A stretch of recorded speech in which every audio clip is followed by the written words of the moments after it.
তাদের কাছে আমি ধন্যবাদ জ্ঞাপন করছি, আমি কৃতজ্ঞতা জ্ঞাপন করছি।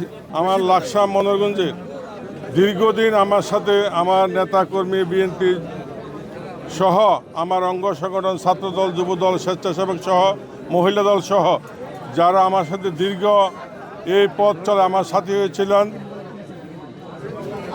তাদের কাছে আমি ধন্যবাদ জ্ঞাপন করছি, আমি কৃতজ্ঞতা জ্ঞাপন করছি। একমাত্র স্মার্ট সিটি বসুন্ধরা, আধুনিকতায় এক ধাপ এগিয়ে।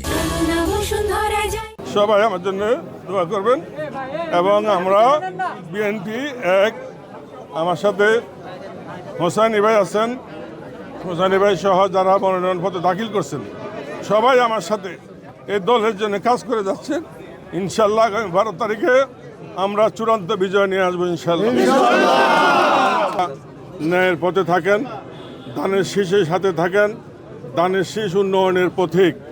আমরা এই দেশে উন্নয়ন করেছি, সারা বাংলাদেশে লাকসাম মনোরগঞ্জ সহ ইনশাল্লাহ আগামী দিনে 12 ফেব্রুয়ারি ত্রয়োদশ জাতীয় সংসদ নির্বাচনে লাকসাম মনোরগঞ্জবাসীর প্রতি আমার আহ্বান হলো, আপনারা ধানের শীষে ভোট দিয়ে ধানের শীষকে জয়যুক্ত করুন।